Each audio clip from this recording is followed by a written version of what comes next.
নমস্কার, আমি অ্যাস্ট্রোলজার মনীষা শাস্ত্রী বলছি। আমাদের প্রত্যেকটি মানুষেরই কর্ম করে অর্থ ইনকামের জন্য, সে ব্যবসার থেকেই হোক আর চাকরি করেই হোক বা প্রফেশনে থেকেই হোক। কিন্তু যে যেভাবে পরিশ্রম করে চেষ্টা করে অর্থ ইনকামের জন্য, অনেক সময় দেখা যায় যে সেভাবে অর্থটা আসছে না, বা অনেক সময় দেখা যায় যে অর্থ কোনো এক সময় আসছিল, বর্তমান সময় বিভিন্ন কারণের জন্যে অর্থ আসা কমে গেছে বা বন্ধ হয়ে গেছে। তখন কিন্তু আপনাদের সেই রাশিচক্রটাকেই দেখে নিতে হবে বর্তমান সময় কিসের দশা চলছে। অনেক সময় দেখা যায় যে ষষ্ঠপতির দশা, অষ্টমপতির দশা চললে কিন্তু অর্থ ইনকামের জায়গায় প্রবলেম চলে আসে। এবারে দেখা যাক যে কেউ ব্যবসা করে ইনকাম করে, কেউ চাকরি করে করে। অনেক সময় দেখা যায় অনেকে যে চাকরির জন্য হয়তো পরীক্ষা দিয়ে যাচ্ছে কিন্তু আলটিমেট তার রাশিচক্রে চাকরির ভাগ্যটা সেভাবে ভালো নেই, সেখানে কিন্তু তার ব্যবসা করলে ভালো হবে। সেক্ষেত্রে আপনারা অবশ্যই আগে জেনে নিন আপনাদের চাকরির জায়গাটা ভালো হবে না ব্যবসা করলে ভালো হবে।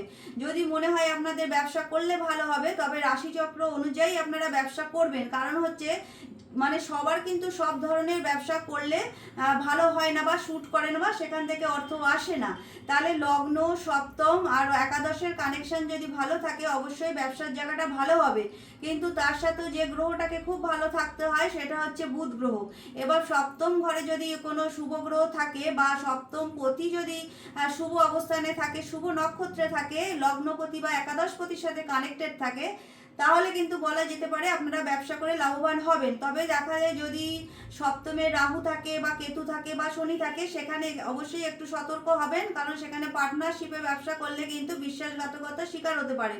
তাহলে ব্যবসা করে আপনারা আয় করতেই পারেন, সেখানে কিন্তু অবশ্যই রাশিচক্রটাকে দেখে নিতে হবে সময়টা কি চলছে, গোচরে আপনাদের সপ্তমে কোন গ্রহ রয়েছে। যদি সব কিছুই ঠিক থাকে বা দশাটাও শুভ চলে, তাহলে কিন্তু কোন ধরনের ব্যবসা আপনারা করবেন এইটুকুনি শুধু জেনে নিয়ে ব্যবসা করবেন, অবশ্যই সেখান থেকে ভালো ফল লাভ করবেন। আর যদি দেখছেন যে অর্থের জায়গায় বর্তমান সময় খুবই সমস্যা আসছে, সেখানে আপনারা শ্রীম, শুধু এই মন্ত্রটাই সকালে সূর্য ওঠার 12 মিনিটের মধ্যে উঠে আপনারা 108 বার রোজ আপনারা বলুন শ্রীম মন্ত্রটি।